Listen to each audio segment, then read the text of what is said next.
I'm from the University of Rio Grande do Sul. I've been working with ontologies in archival science for, I would say, for 5, 6 years.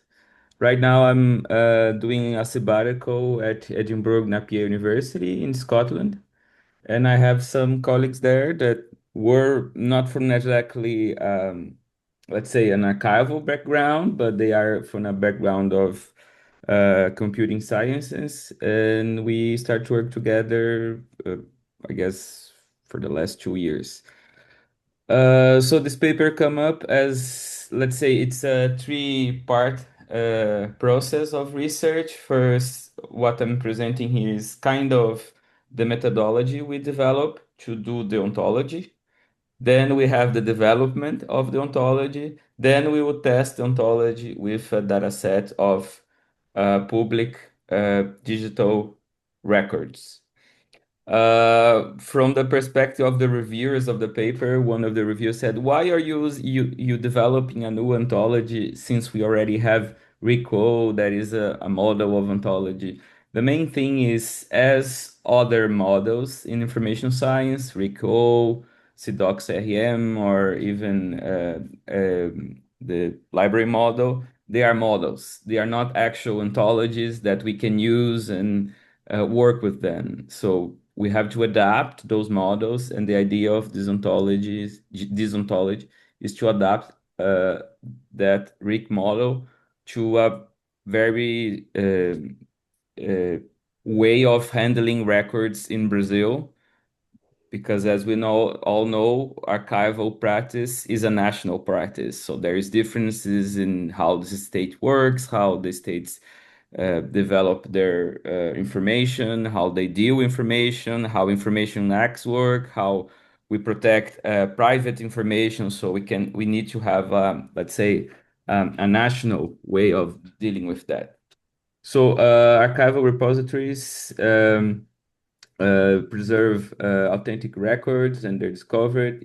Yet, as we had a lot of presentations about this, there is a very difficult way of handling our hierarchical descriptions, evolving provenance, and functional shifting terminology. So let's say every archival standard or archival practice are related to context-dependent queries and context-dependent way of handling records. So shifting methodologies, this happen. Ontologies as a formal machine interpreted models, often a way to represent archival context, are more precise and enhanced retrieval to reasoning and query expansion. This proposal utilizes ontology-based retrieval layer for archival capable of representing provenance and activity, harmonizing vocabularies, and enabling semantic and entity-focused research, and integrating with established descriptive practice in public sector interoperability. So again, I will go a bit faster about this. In the paper, it's more related and more concerned. So we are implementing a RDF model using OWL, ground and description logics in order to support integration, interference, interoperability of the advanced research functionality. The core reference work described in detail. Description logics is provided by mathematical foundations and provide defining tactical subjects in real-world computation. Reasonings such as classification, stability checking, instance retrieval, and conjunctive query, answering questions of scheme-level knowledge.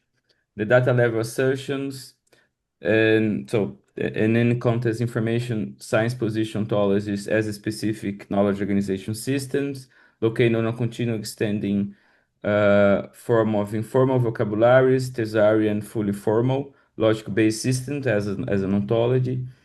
This framing highlights ontologies are simultaneous computational artifacts and epistemological representations of meaning, precise and domain knowledge. Handbooks in ontology development emphasize the value of ontologies emerged through the balance between expressivity and performance, and non-negotiable consideration when applying reasoning to large bodies of archival description and textual heritage.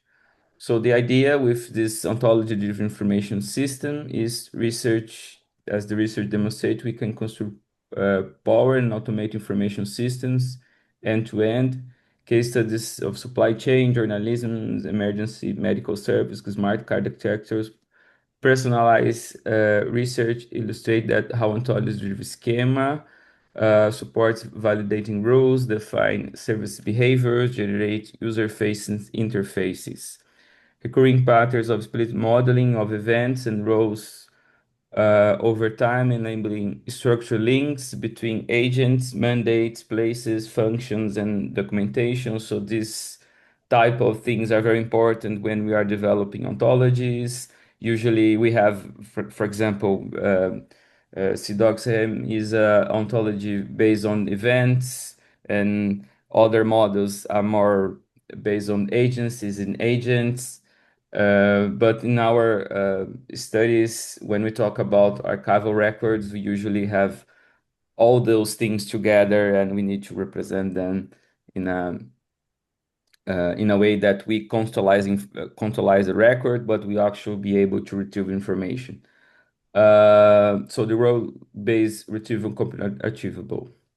Complementary semantic research literally contributes to techniques of mapping ambiguous terms, canonical concepts, aligning vocabularies, detecting synonyms and multilingual variants, expanding queries through related concepts, clustering results, and the basis of the semantic properties. I will go a little bit faster in this, as everything is on the paper, then go to more, let's say, how we are dealing with the development. So, how is the, let's say, the reasoning to develop this ontology? First, I mean, again, this paper is about the how we're going to do it rather than how we are doing it. But the first thing was reasoning with scales using Python and Protege to interfere in materialization, naming graphs, isolate layers, and traceability of the concepts or the structure of the ontology, rather than exploring raw Sparkle queries. The retrieval layers offer us a high-level patterns. The contextual production queries trace provenance, acquire records by agent, period, and concept. So that's kind of a Rick O idea of how handling this. Functional lineage queries follow administrative purpose, series files resulting in form of function, then located at a place with hierarchical drill down. Lifecycle mandates carry sequences, creation, transfer, accession, digitalization to filter regulatory bases and temporal windows. Authority-aware correspondence queries, so based on authority control. That's the idea behind this. So queries resolve variant names and multilingual strings, retrieving items and share agents if address or actors. This pattern embeds event-centric logic and authority governance directives, so kind of mixing Rick O with CDOCS REM because it's more event-centric. Into interference delivering semantic search without requiring the user to understand formal knowledge organization concept or even what an actual ontology is.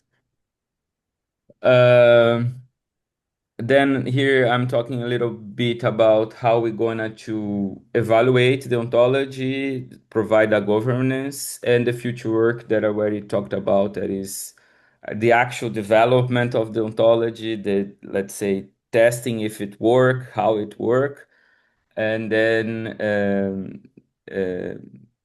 we use university records because they are more easily attainable. And then we will make the ontology public for people to try out and see if it work and if it's possible to use information systems for retrieving of information inside records, but also keeping the contextual information bind together with that information. And the let's say contributions and the outcomes. So the idea was of this work is demonstrate the effectivity of archival information retrieval requires treating provenance, hierarchical arrangement, context, and authority control in a, let's say, in a machine interpretable way. So then personalizing through the lightweight of expressive semantic structure. In the end, we present what we are calling ARCO as an event-centric, recall-aligned ontology pattern designed to support contextual, provenance-aware, multilingual, and authority normalized. That's a very troublesome issue in Brazil because almost our digital record systems they were not developed thinking of an authority being normalized. I mean, the entries for authorities not being normalized in the way, for example, as we handle in, let's say, in description standards, for example. Um, so retrieve across fonts, series, and files. Proposed architecture integrates the idea of the competency question driven by a Python that we are developing using that data set for, let's say, cleaning up the data set. And the idea to have archivists and general users doing queries with the system if it's, I mean, it makes the records more searchable or they find information faster. And that's the idea.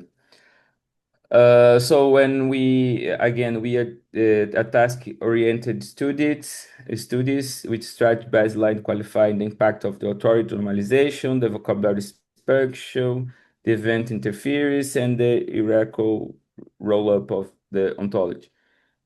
The idea is to develop a ontology that's lightweight and does not attempt to have the full cycle of modeling, but in modularity and conservative materialization strategy to allow stable development or incremental adoption across repositories. I mean, that's the principle. And then the next phase involve releasing the ontology, then the Sparkle template, and accompanying how it's going to work in a real archival data set.